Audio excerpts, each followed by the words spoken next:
something being alive but not alive. I think technology is ultimately a reflection of the creatures that make it. I am a huge fan of technology. I get really excited when new things are invented that challenge the boundaries of what we thought was possible. What I'm not a fan of is that I don't think that as a civilization, our morality is developing at the same rate as our technology.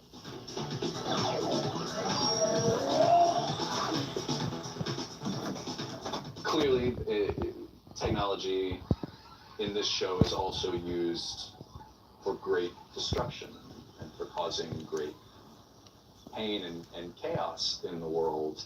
I think that certainly the potential exists for that in our own society. This idea about this rapid increase of technology and our ability to learn, the dangerous thing about that to me is that I feel like it has the potential very quickly to expand inequality. The idea of technology advancing warfare is certainly prevalent in Ghost in the Shell. We see full cyborgs attacking each other and battling each other rather than regular humans. These are obviously specialized weapons that have been created by the government for the purposes of war. You can't deny that Ghost in the Shell goes into a side of technology that's inherently very scary, especially the technological warfare side of stuff. Otto has the eye enhancements. People can be incredibly strong. They have the ability to aim their guns better and faster and lift things they wouldn't otherwise be able to lift. That's something I think is fascinating as well. I'd love to be able to lift like 50 more pounds. And again, sign me up for the Android program. I'm all about it. To be able to do things better and faster. We're always wanting to upgrade, we're always wanting to customize and upgrade ourselves. And that's just the next logical step. But it's very scary to imagine that sort of technology in the hands of an army of people that don't like what we believe in or something like that. When you consider, well, we just got an army of cyborgs. They don't know that bullets will take them down or whatever. They'll just keep going until they don't go. But then you get into things like, hey, wait a minute, we can actually get into the minds of people. And for instance, we've got this new technology that enables us to, I'm making this up, but I'm just saying, we have this new technology that enables us to cause the enemy to become cowards and run away.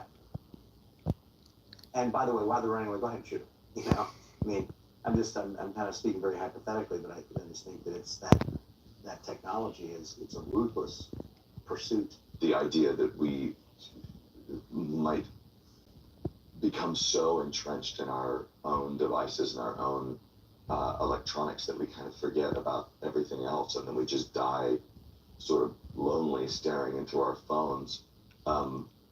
That's a scary thought. But maybe I'm selfish, but I want to see these things happen. I want to stand in a room where I want to stand in a room that's completely made of televisions with goggles on, and I want to be able to stand there with my brother and talk to him, and I want to be able to, I want to be standing in the room of my daughter's in college, and I want to be able to, sit behind her while she takes her final exam virtually. I don't think there's any reason to prohibit it. It's one of these inevitabilities. We're going to go down that path, whether it destroys us or not. If you're suggesting she did that to protect us, I'm not buying it. This is the woman who calls us parts, She can call us whatever she wants. All that matters is how she treats us. I shouldn't kid myself. Full cyborgs are parts, really. Gotta join an organization to do maintenance for you, or you fall apart long before you're dead.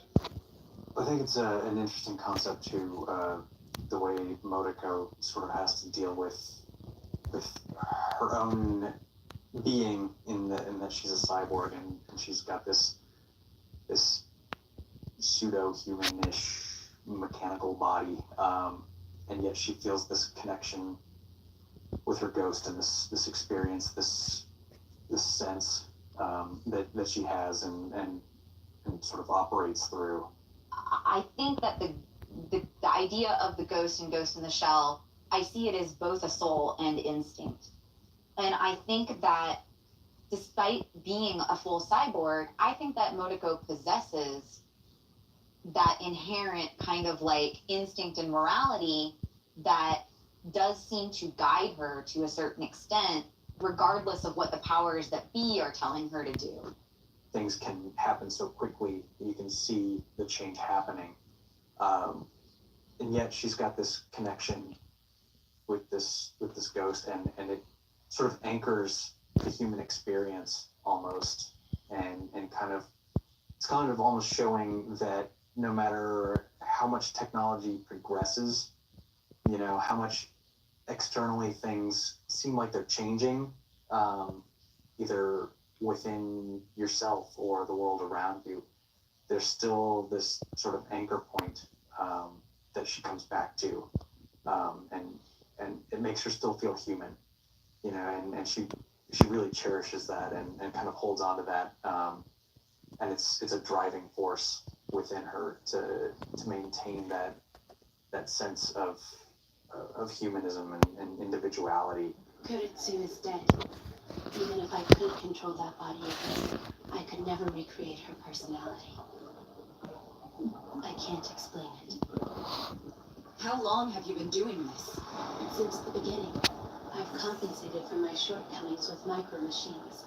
And although I can't be prosthetized myself, I have operated many prosthetic bodies. Yours was the only name I couldn't take. In terms of the show and the triumph of the human spirit, that's something that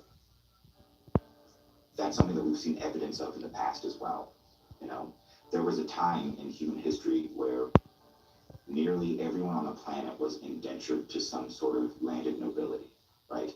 That's the most dehumanizing thing. That's nearly an entire world enslaved. And that's the most grim situation that you could possibly be in. But we rose from that. Maybe it's not all that much better, but it's a little bit better. And no one would argue that our humanity was stamped out from these grim circumstances. You know, there was a time when the world was at war, hundreds of thousands of people dying. Life didn't mean anything. That didn't stamp out humanity. Nothing will. I think it's indomitable. And you can see that in this show that it persists and it shines through. It shines through a mechanized body. It shines through the grim circumstances that these characters go through.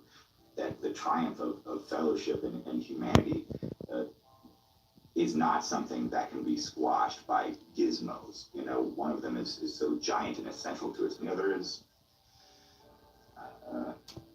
accessories. Oh.